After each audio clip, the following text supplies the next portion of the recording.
आज हम लोग एरोमेटिसिटी के बारे में देखेंगे। सबसे पहले देखेंगे कि कोई लूप में रेजोनेंस हो रहा है या नहीं।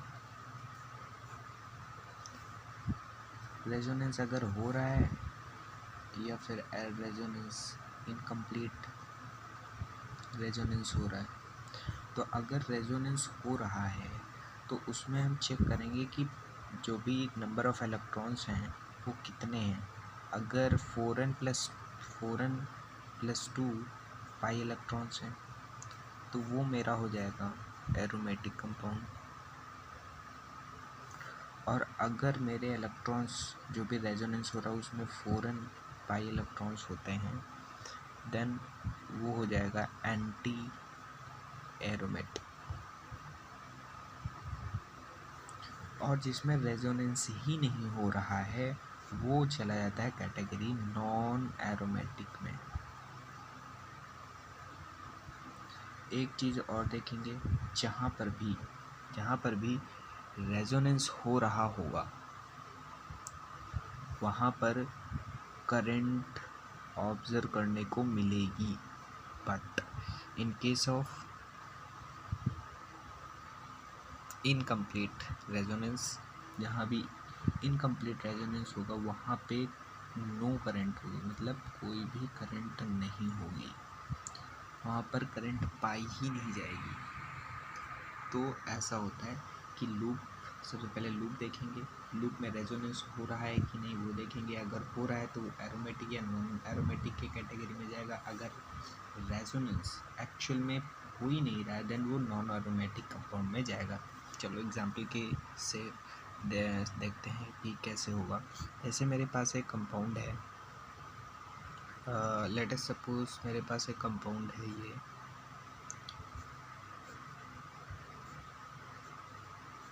ये मेरे पास एक इलेक्ट्रॉन है इसके पास, और मेरे पास ये वैकेंट ऑर्बिटल है।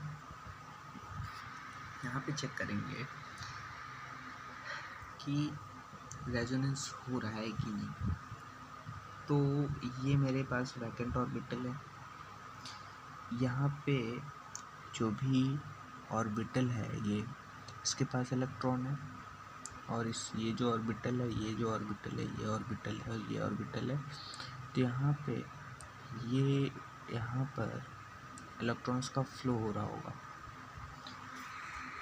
मतलब कि रेजोनेंस तो हो रहा है इसमें। अब इसमें पाई इलेक्ट्रॉन्स कितने हैं, तो दो इसके पास और दो इसके पास, मतलब 6 इलेक्ट्रॉन्स पाई इलेक्ट्रॉन्स हैं। ये अंदर जाएगा 4n प्लस 2 के, मतलब ये जो कंपाउंड है एरोमेटिक कंपाउंड है। अगर मैं दूसरा कंपाउंड लेता हूँ, ये सबसे पहले चेक करेंगे यहाँ पे रेजोनेंस हो रहा है कि नहीं। तो रेजोनेंस हो रहा है। क्यों रेजोनेंस हो रहा है, इस चीज़ को देखते हैं पहले। जो भी मेरा ये कंपाउंड है, ये पाई है, पाई बॉन्ड में हम क्या देखते हैं, पाई बॉन्ड अगर है इट मीन्स कि यहाँ पे ऑर्बिटल्स होंगी, पी ऑर्बिटल। तो जो भी इलेक्ट्रॉन्स का फ्लो हो रहा होगा वो ऐसे हो रहा होगा, ऐसे हो रहा होगा, ऐसे हो रहा होगा, ऐसे हो रहा होगा, और ऐसे हो रहा होगा, ऐसे हो रहा होगा, ऐसे हो रहा होगा, ऐसे। मतलब इलेक्ट्रॉन्स का फ्लो हो रहा है, कॉन्टिन्यूस फ्लो ऑफ इलेक्ट्रॉन्स को ही रेजोनेंस बोलते हैं। मतलब रेजोनेंस तो हो रहा है इसमें, रेजोनेंस हो रहा है। अब अच्छा इलेक्ट्रॉन्स की बात करें, पाई इलेक्ट्रॉन्स की, तो वो हमारे पास है 4 है, तो ये एंटी एरोमेटिक की कैटेगरी में चला जाएगा। अगर मैं आपसे पूछूं कि यहाँ पर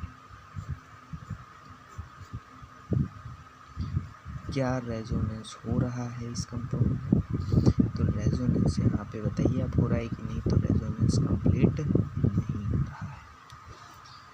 क्यों नहीं हो रहा है, बिकॉज यहाँ पे जो भी पी ऑर्बिटल्स हैं